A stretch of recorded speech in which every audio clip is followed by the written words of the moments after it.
Elizabeth Chappell, a lifelong entrepreneur who finally found my niche. After years of new ideas and jumping from business to business, I figured out how to turn a craft into a successful career. In 2016, I started a monthly subscription box for quilters. That little startup has grown into a thriving, multiple six-figure business that I am so proud of. As a published author, designer of fabrics and patterns being sold throughout the world, my favorite thing to do is to teach others how to grow a career of their dreams. Each week, you'll hear from me or from other guests who are creative entrepreneurs, so you can learn exactly what to do and what not to do to grow a career that's more rewarding and successful than you ever thought possible. If you're ready to turn your craft into a career that you love, I am so excited you're here. Welcome to the Craft to Career podcast. Welcome to a very up close and personal episode of the Craft to Career podcast. I mentioned in the last episode that I was going to be talking about depression and how I have worked while dealing with depression. And that's exactly what I'm going to be talking about in this episode. And it's a very vulnerable thing to be talking about. However, I know that a lot of people in my audience have gone through the same thing and have dealt with depression as well. It's almost what a lot of people in the world have. We'll touch on that a little bit. But so as scary as it is to talk about this, I do feel like it's going to benefit a lot of you. Hopefully, I hope it does. Otherwise, what's the point? But I do want to thank Lenny Pam. She left a review on November 22nd. And my goal is to get to 300 reviews. I've mentioned, I know there are thousands of listeners that listen to each episode. And so I'd love, my one ask of you is to leave a review for the podcast. And Lenny Pam did just that. Thank you. And I'm going to read her review. She says, open and fresh conversation.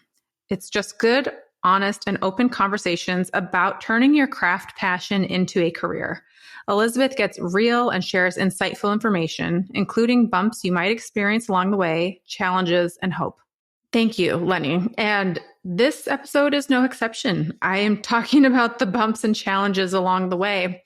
And I am going to say, I am an easy crier. I cry easily. And I know with this topic, it's prone to crying. So if that makes a person uncomfortable, you may just want to skip this episode because I will most likely, I might not, but I feel like I might cry during this. So just a fair warning. All right. So first of all, let's just talk about depression in general, what it looks like, it's so different for each person. For me, it's almost, I don't even know that I would say that it's depression per se. It's almost more like a mood disorder. I started taking medication in college, but I didn't take it properly. I had medication and I would take it on a day that I felt really stressed. And it wasn't until I was married and went in to speak to a specialist, and they were like, this isn't something you take as needed. Because I told them, I was like, I'm just taking this as needed. They were like, it takes a while for this to like get in your system and make a difference. I was like, okay. So I didn't really start taking medication for whatever it is that I struggle with, mood disorder, depression, whatever you want to call it, until after my first child was born. And then it became a regular in my life until I got pregnant. I have 3 kids. Every time I was pregnant, I stopped taking the medication. And it was rough. It was always rough. And then I started taking it again when I could. Every now and again, I try to go off my medication. The reasons, there's a long list of reasons. For one, I hear other people do it. I hear other people like, oh, I got off my medication and it's been amazing. It turns out I didn't need it. I'm like, okay, cool. I'm going to do the same. I hear how it can change and alter the brain, and it freaks me out. The medication I'm taking is rather new as far as medications go. We don't know the long-term effects, and that freaks me out. I hear all sorts of doctors talk about medication. One that haunts me is a certain doctor was saying, like in the 80s, they came out with Prozac. And they were like, oh, the miracle drug, it treats depression. We will have no more depression. And the amount of depression in the world has only gone up since then. So it makes me just stand back and think, what the heck is it even doing? Like, wow, that's just, makes you think.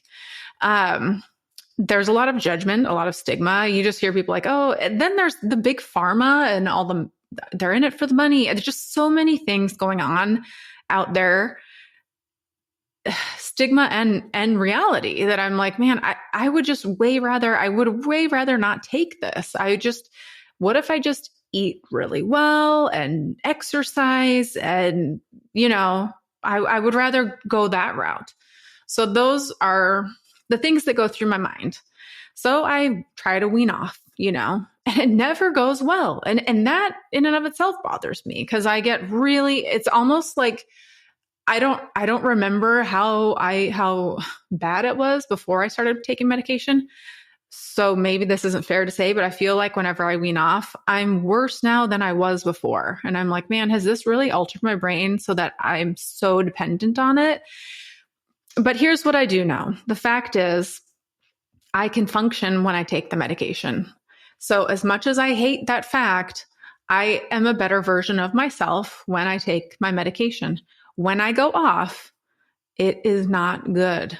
I am not a good version of myself.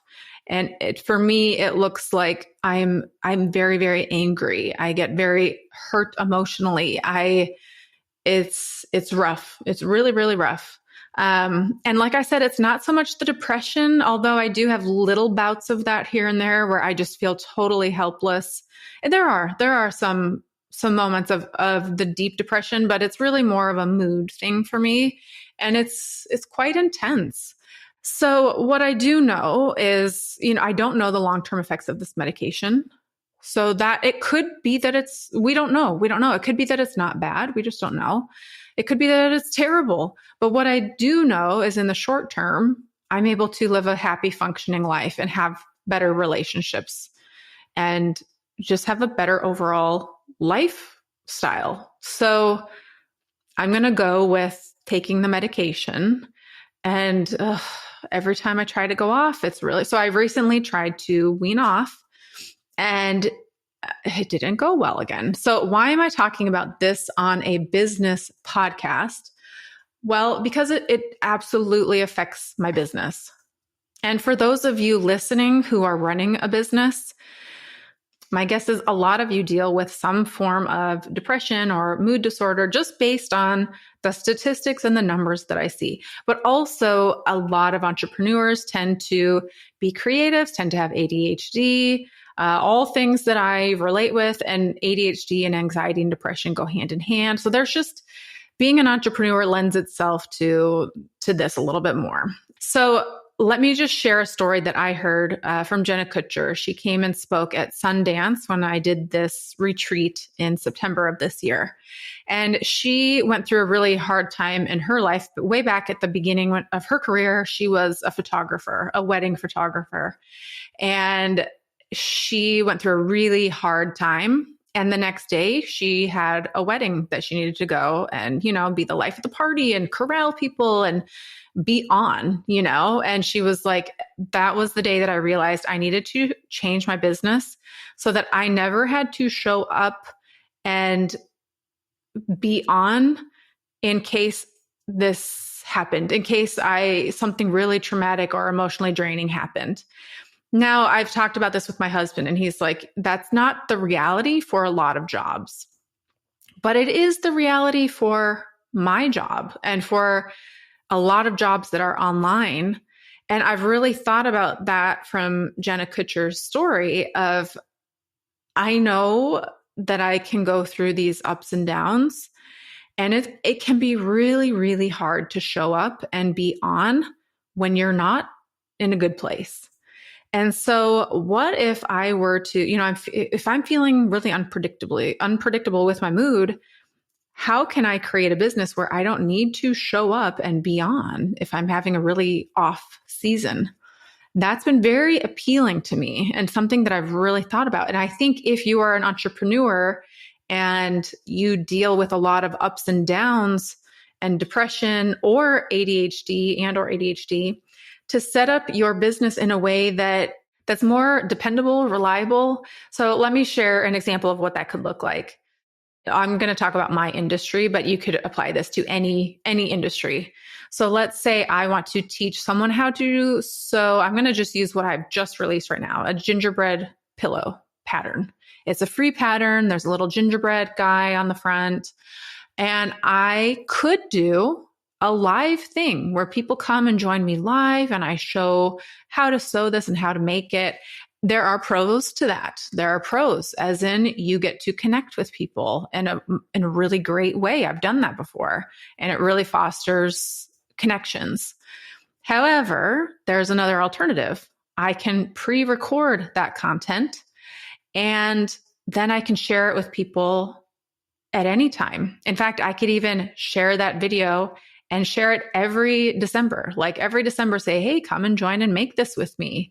And join, don't say join my email list, but basically join my email list and I'll share that video with you.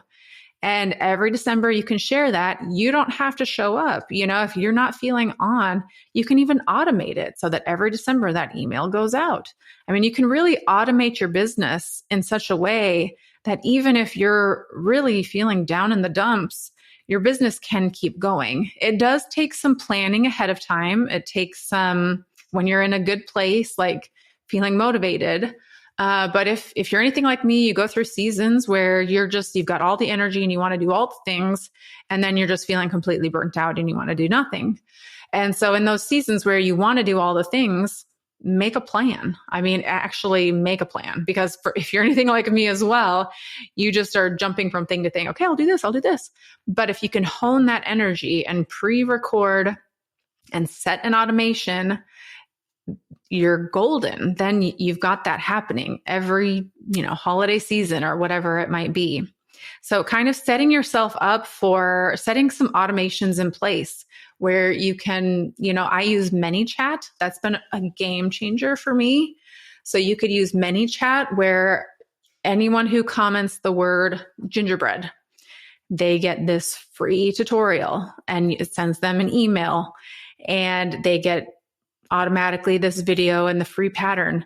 And you really promote that every December. You could even have a reel and a post that you just share every December or November, whatever it might be. And so you don't have to recreate that. In fact, I recently just started reusing some reels from last year that went really well for the holiday season. And my mentor for Instagram had said that, like, reuse your content. And I hadn't until recently. And that's very freeing and liberating as well. Like, I don't have to every year come up with new content. You can just reuse what went well last year or even mix it up a little bit. But it's even easier to just use that video that you had from last year. So there's just some things that you can do to automate, to repurpose, that if you're in a hard place or if you're dealing with some depression or anxiety, to just make your work a little bit lighter. And even if you're in a good place, hey, why not make it a little bit easier for yourself? And so, with keeping in mind that sometimes I deal with, I don't even know what you'd call it, being in a weird place emotionally, especially this last year. My mood's been very unpredictable. And so, as I mentioned, I've really wanted to create a business where I don't need to show up just in case I'm in an off season. So I actually had a comment when I shared that in last week's episode. I'm thinking of evergreening my quilt pattern writing course for a few reasons. One, if it's evergreen and I don't have to show up for a live Q&A every week and there's not these small groups, it's way less work on my end. And so that can be at a lower price point, and that makes the course more accessible for many, many people. Not to say that even if I'm thinking if I did offer it at a lower price point, I still may, and this is all hypothetical because I have not created the course to be evergreen, but I would like to. But if I do that, I could still once a year open up and say, hey, if you paid at this lower price point for the Evergreen course, you can pay the difference and come and join live, and we can have weekly Q&As and small groups. That's an option. But I did have someone leave a comment who is a student and say, oh, but I've had so much value from going through live and having the small groups. It would be so sad to have this course be evergreen. And so I've sat with that and I thought, I mean, there's good, better, or best. Like, best would be for me to work one-on-one with people, to be able to like one-on-one go through, hold your hand, show you specifically how to use Adobe or whatever it might be, that is the ideal. But with that, it's very limiting. I can only work with so many people. It definitely for me would lead to some burnout. So then there's one-to-many, and that's my quilt pattern writing course right now, where I am one person, but I teach to many people. And we still have that personal touch where I'm able to answer your questions and show up and have that interaction. So better. And then good is the evergreen. And every business, there's always the ideal that like we could always have a little bit more. I mean, the ideal, of course, it would be to have every company have the owner work one-on-one with a person. But there's also keeping in mind the sustainability of a business and how you can reach the most people and be the most affordable. And so that's what I'm trying to balance as I move forward in my business, and to keep in mind just where I am, like emotionally, physically, all of the different areas. So other ways that depression affects my business, it kind of affects me knowing what I want to do in my business. Like I mentioned in this last year, I felt a little lost. So I've shared that I'm not designing fabric anymore. My Quilters Candy membership, I sold that, and Liza Taylor she's taken that over, and she is crushing it, by the way. She has it's foundation paper piecing, and she is just crushing it. I'm so happy and proud of her. And then my course, I do offer that still yearly, but I'm hoping to evergreen that. And then I mentioned in last podcast that I have a membership with Jennifer Long. And I actually debated, do I go back and edit that podcast from last week?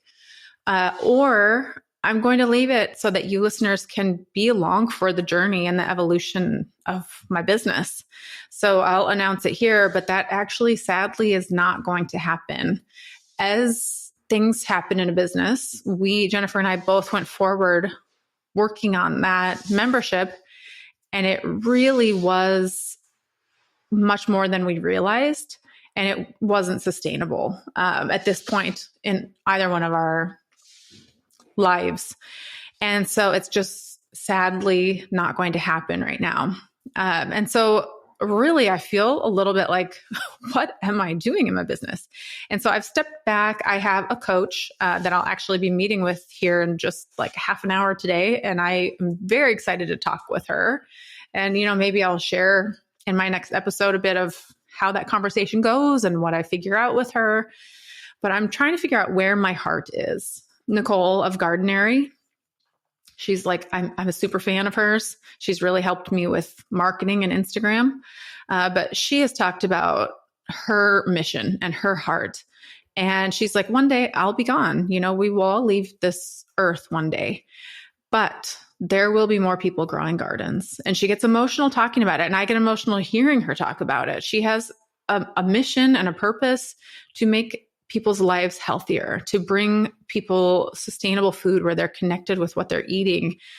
That's powerful. And so I'm like, well, hold on, what's my big why? The money is not the motivator. The growing an audience is not like, it's got to be something that tugs at your heartstrings and really, really, is a deep, purposeful why. So a big one for me is I want to empower entrepreneurs, artists, quilters, that you can earn money. And this is really big for me. Rada Weaver of Sewing Through Fog, she mentioned this once. there were some naysayers, some people on Instagram saying some negative things about my business. Like, I don't even remember what, just some negative things. And it meant a lot that there were people who, stood up for me and were in my corner, Rada Weaver being one of them. And she responded to whoever this person was saying, hey, Elizabeth is a person who is showing a quilter that you can actually earn an income doing what you love and what you want to do. It doesn't have to be a starving artist. You can have a successful career as a quilter, and you don't see a lot of that. And that was one of the most meaningful, that's where I might get a little emotional. But if I'm being honest, I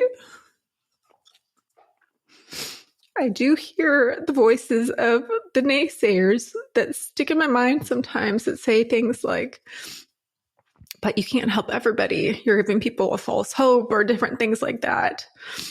And so I just want to make sure that what I'm offering and doing is really making an impact and not just selling my story and saying, oh, you can do exactly what I do, but that I'm actually helping people have success and making a difference and not just selling a false hope.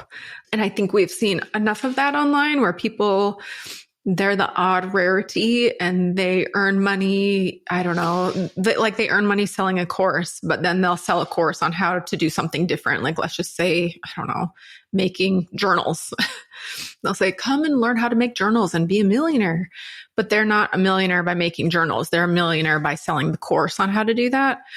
And so I'm very cognizant of that. And I don't want to be that person. I actually want to make a difference in the world. And so anyhow, hearing the people like Rada, who has said that I actually have made a difference and given them the encouragement and then seeing them move forward and have success, that's very motivating.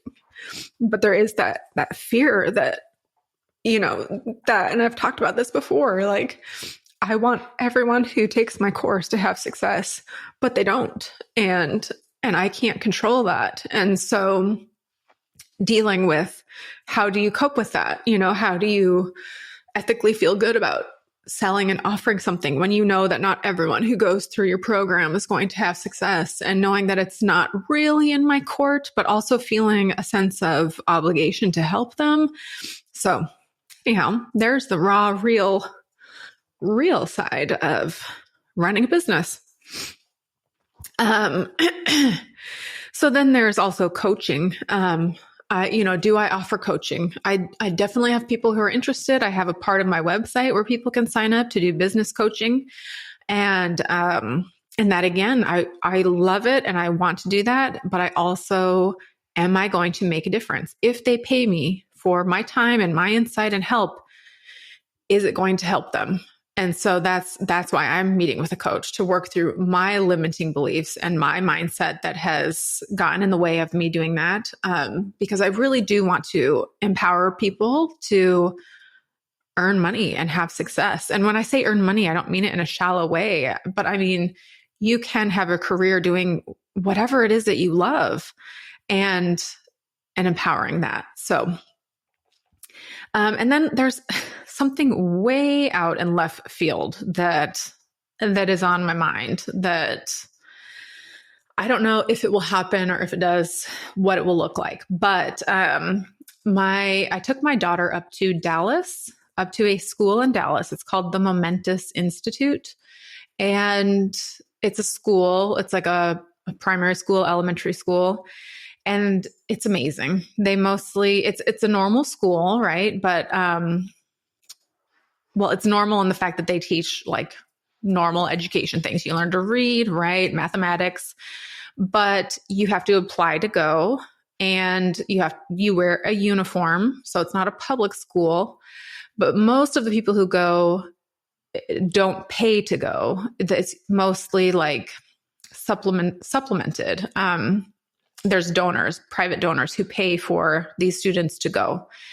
And they focus a lot on emotional intelligence. So there is a lot of mind work and getting in touch with your emotions, mental health. And it is amazing. So my daughter and I went up there. My daughter wants to major in social work in college. And so I brought her up there to kind of see, here's a place where you could work or something that you could do. And when we went up there, I was like, dang, I want to work here. And so as I was up there, it's just on my heart, something that I want to learn more from that school. They don't plan on ever having branches of their school, but they invite people to come and learn from them and their program and then go and implement it yourself. And so part of me is very intrigued by that. And I, as an educator who taught in schools, I would love to learn more from them, even maybe work there for a little bit. I don't know how that would work because it's in Dallas, or maybe just go up there for a week at a time here and there and shadow. And then I thought on a broader spectrum, what if I were to implement those strategies that are so appealing to my audience of quilters? It's skill sets that are beneficial to all age groups, but they really focus on young children because they've seen that the younger you learn these things, the easier it is to really implement it throughout your life. So that's another thing that really, like, my why, if I were to say my why, that's a big one, like to really be mentally healthy. And you can tell as I'm talking about depression, and that's something that's very personal to me, that I've struggled with, that I thought, man, if I could make a difference in other people's lives in that area, that would be huge. So that's an area that very much intrigues me. So as you can see, I'm in the midst of a bit of an unknown season in my business. And it does feel a bit weird, like unanchored, but things that I do plan to do. I mentioned this in my last episode, and one of them was the membership with Jennifer, and that's not happening. So we're scaling it back. Things that I am planning to do. I do plan to create tutorials for patterns for Instagram content. For example, the gingerbread pillow that I'm offering for free right now. It's part of a whole group. There's 8 of us. But my pattern is the gingerbread pattern. So that's to grow my email list. But I would like to create some, just me, like years ago, I did a Dresden plate sew along. And so I want to create something like that, that's pre-recorded, that people can join in and do and post, and that creates Instagram content. And I'm very interested in kind of what I mentioned before, creating a content calendar. I'd like to have, like, for every January, I can choose between 2 things, either the Dresden plate or, I don't know, a log cabin. And so, January of 2025, I will promote the Dresden plate. January 2026, I'll do the log cabin. So 24 things. I'd love to have 24 things that I have on an Excel spreadsheet that I can rotate between promoting. And that can be for my email list, my social media. It can help engage with my audience. And the main thing behind that is the goal to help empower people to create. So along with this goal of, like, really helping people know that they can have a career as a creative, you don't have to be a starving artist. I want people to feel the joy of creation. There is something really powerful about, and when I say powerful, I don't know that that's the right word, but, like, I don't know, feeling really cool, or what's the word I'm looking for? Anyhow, you feel great when you create something with your own 2 hands and you step back and, like, dang, I did that. I didn't even know I could do that. And it's fun. I feel like there's something about being able to play. We've lost that a bit as adults, especially I feel like in our culture in America, where we're just so busy and go, go, go. But if we step aside and really take time to do something just for kicks, just because, tap into that child inside of us and really just do something for the fun of it. I feel like there's something really healing and powerful with that. And so that's something I can get behind. I also plan to continue to work with a coach and a therapist. But I want to navigate what the future of my business looks like, how exactly, and maybe I do just have a season of creating these tutorials. And I mean, it's very weird for me because I've been so, like, how can I grow? What else can I add? And I'm not doing that right now. And so it feels very, again, like I'm unanchored. Like, well, then what am I doing? And in the back of my mind, I'm like, well, one day I'll get there again. But what if I don't? What if I just continue to grow and foster this audience and offer this, and that's enough, So it's just a very, I don't know. We'll just see. We'll see where this goes. And then, of course, I plan to continue to take my medication. I also am really working on eating well. That will just be a lifelong journey of mine. I wish it just came easy for me. I have such a natural sweet tooth. And so anyhow, I'm really working on eating well, taking care of my body, working out, working on my thoughts, my mental, emotional, and physical health. And then, showing up and sharing my journey with you. So I hope that sharing this with you has been beneficial. It's very up close and personal. It feels very vulnerable. I hope that you found meaning in this episode, because it's definitely not one where it's like, and here's how amazing everything is going. It's much more like, here's in the thick of it.